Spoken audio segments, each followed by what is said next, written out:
তারা এখন কিভাবে মানুষকে বিভ্রান্ত করা যায় সেই প্রোপাগান্ডায় মেতে উঠেছে। বিচ্ছিন্নতাবাদী, কুকি ল্যান্ড, এবং হলো যে তারা দরকার হলে তারা ধর্মেরও অপব্যবহার করছে।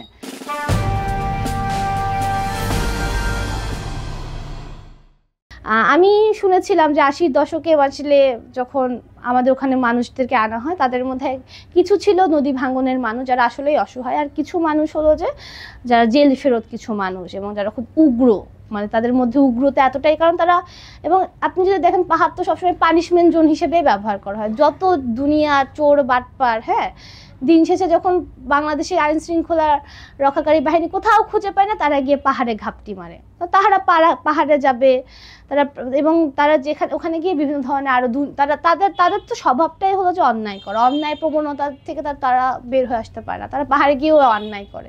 তারা এখন কিভাবে মানুষকে বিভ্রান্ত করা যায় সেই প্রোপাগান্ডায় মেতে উঠেছে।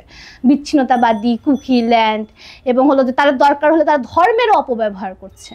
সাধারণ মানুষকে তারা অপভাব ব্যবহার করছে, মানে তাদেরকে সম্পূর্ণ বিভ্রান্তির একটা জায়গায় নিয়ে যাচ্ছে। তো আমার সবসময় একটা কথা যে এই অধিকারটা আমরা কখনোই কোনো বিচ্ছিন্নতাবাদী না, বিচ্ছিন্নতাবাদী প্রশ্নই ওঠে না। আমি আমার জন্মের পর থেকে বাংলাদেশের পতাকা, বাংলাদেশের জাতীয় সঙ্গীত, বাংলাদেশকে ভালোবেসে এই যে গণ অভ্যুত্থানের বিষয়ে যখন আমি যে একটা বৈষম্যবিরোধী ছাত্র আন্দোলনের ব্যানারে আমাকে আনা হয়েছে, তারপর আমি একজন ফ্রন্ট লাইনে সহযোদ্ধা ছিলাম তাদেরই সাথে।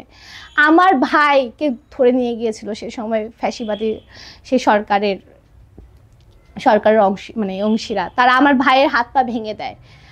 আমার এবং আমার সাথে আরো দুজন, এবং আমার মা ছিল, তাদের সামনে আমাকে তারা হত্যা করার চেষ্টা করে। কিন্তু সেই সময় আমার সাথে যে দুজন সহযোদ্ধা ছিল, একজন বরিশাল ইউনিভার্সিটি ইউলুবের একটা মেয়ে, দুজন মেয়ে, আর আমার মা, যে কারণে মূলত সেই সময় তারা আমাকে মানে আহত করে বলতে আমাকে চট থাপ্পড় দেয়, কিন্তু সেইভাবে গুরুতর আহত করতে পারেনি। তো আমার লাইফও তখন রিস্কে ছিল। আমি গণ অভ্যুত্থানে গিয়েছিলাম কেন? দেশের মানুষের জন্য, যাতে দেশের মানুষ একটু নতুনভাবে বাঁচতে পারে।